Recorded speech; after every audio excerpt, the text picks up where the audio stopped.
When I first moved into the quiet cul-de-sac, I imagined a life of calm mornings and peaceful evenings. The houses were neatly lined, the gardens were well kept, and the air carried the faint scent of fresh-cut grass. I had chosen this place for its promise of tranquility, hoping to escape the chaos of the city and surround myself with neighbors who valued the same kind of peace. For the first few weeks, it seemed like I had made the right choice, until the man next door made himself known. He introduced himself one morning, if you could even call it an introduction. He didn't smile or shake my hand, just stood on his porch in a faded tank top, a cigarette dangling from his lips, and shouted across the fence about how my car was parked too close to his driveway. I thought perhaps he was having a bad day, so I brushed it off, apologized politely, and moved the car an inch farther back. But that was only the beginning. He made it his mission, it seemed, to infect every quiet corner of my life with irritation. His music blared at all hours of the night, the bass thumping so hard it rattled the pictures on my walls. He let his dog roam into my yard, where it left its messes that he never bothered to clean. On weekends, he and his friends would gather on his back porch with cases of cheap beer, their voices carrying loud enough to make the whole street suffer. When I tried to approach him about it, calmly, as a neighbor should, he laughed in my face. He said things like, "It's my property, I'll do what I want," and accused me of being uptight, too sensitive. I left the conversation more infuriated than when it began.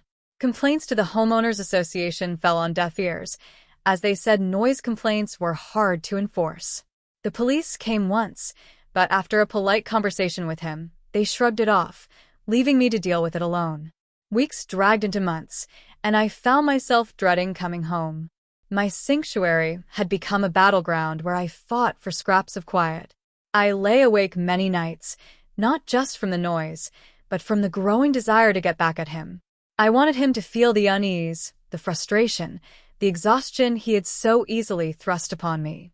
I wasn't a vengeful person by nature, but something about his smug grin and complete disregard for anyone else made me realize I couldn't just let it go. The first step was subtle. I knew he worked odd hours, leaving the house around mid-morning and not returning until late afternoon. I took advantage of that time, adjusting my sprinklers so they sprayed a little over the property line, just enough to soak the side of his driveway. Every time he parked, the spray would hit his car, leaving streaks and water spots across the windows. It wasn't much, but it was a start. Then came the garden lights. I installed a row of solar-powered spotlights in my yard, positioned just so they cast their glow directly into his bedroom window. They were harmless, but bright enough that he would have to either buy blackout curtains or suffer through sleepless nights. I made sure to smile and wave at him whenever he mentioned how bright my yard looked at night, pretending innocence. The real revenge, though, came when I learned just how paranoid he was about his reputation. Despite his behavior, he liked to present himself as the life of the neighborhood, the man everyone knew. I began leaving anonymous notes on his doorstep, short, cryptic messages written in block letters. They weren't threatening, but unsettling, things like, "We hear everything," or "Respect is earned, not demanded." I left one in his mailbox, another slipped under his doormat, and even tucked one under the windshield wiper of his car. Within weeks, I noticed changes. His late-night parties grew less frequent, his music wasn't as loud. He started pacing his yard at night, cigarette in hand, scanning the street like he expected someone to jump out at him. He barked at his friends, accused them of playing pranks. The smug grin that once sat comfortably on his face began to twitch with unease. I didn't stop there. I had learned his Wi-Fi network name. He had bragged once at a party about how unhackable it was. A little bit of effort, some research, and I cracked it. I didn't do anything destructive, but I renamed his network late one night. The next morning, his devices connected to "Noisy Neighbor Exposed" instead of whatever he had originally called it. I imagined the look on his face when he saw it, the realization that someone nearby was watching, listening, keeping track. Soon after, he stopped hosting gatherings altogether. His friends visited less and less, and his backyard went silent. His dog still barked, but even that seemed more subdued, like the animal itself sensed the shift. He started keeping his blinds shut, muttering when he passed me in the driveway, never meeting my eyes. The balance of power had shifted, and I no longer felt like a victim in my own home. One afternoon, I came home to see a "for sale" sign planted in his yard. It was tilted slightly, as if hastily shoved into the ground. By the end of the month, his truck was loaded, his dog gone, and the house stood empty. I stood on my porch as he drove away, watching the taillights disappear down the street, feeling a calm I hadn't felt in months. My revenge had not been loud or violent. It was quiet, calculated, the kind of justice that left no fingerprints. He would never know for certain if it was me, or if his own behavior had finally caught up with him. All I knew was that the neighborhood was peaceful again, and I had reclaimed my home. The silence that night was sweeter than anything I had ever heard. For the first time in a long time, I slept soundly, with no pounding bass, no barking dog, no shouting over beer bottles. Just the gentle rustle of leaves outside my window and the satisfaction of knowing the neighbor from hell was finally gone. The night after he left, I sat on my porch with a cup of coffee, staring at the empty house next door. The "for sale" sign swayed slightly in the breeze, its edges already curling from the heat of the sun. The quiet was almost too perfect, like the calm after a storm. For weeks, the absence of noise, chaos, and hostility made life feel surreal. I could hear birds again in the morning, the distant hum of lawnmowers, and the laughter of children playing down the street. But underneath that calm, a strange thought lingered.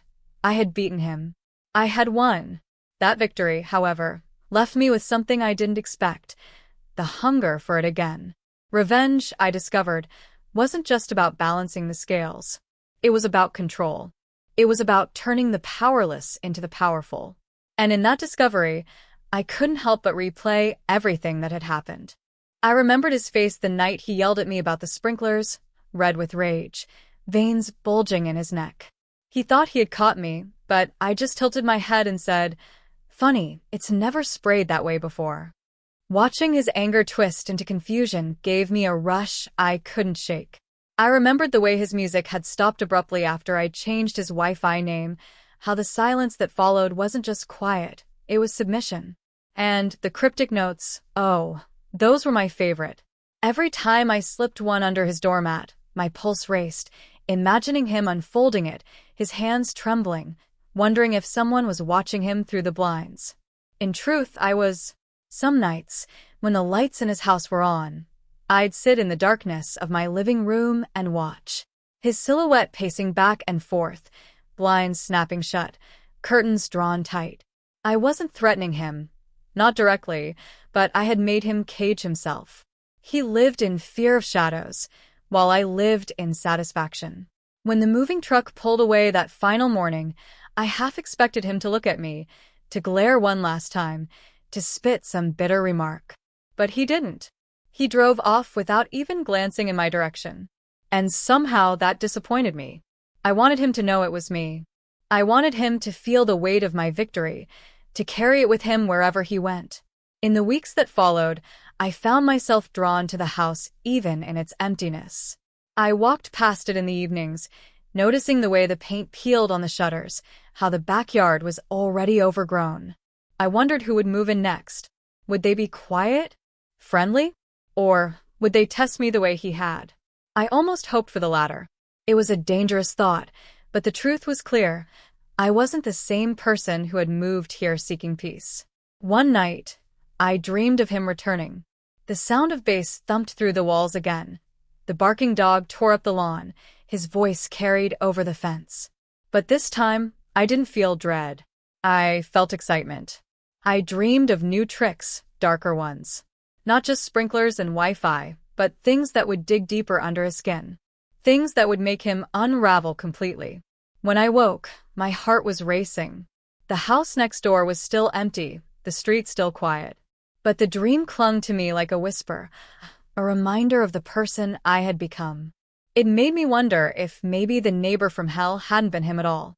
Maybe it was me, awakened by his torment, sharpened by his arrogance, unleashed by his cruelty. Now, every time I hear a moving truck in the neighborhood, I feel a flicker of anticipation.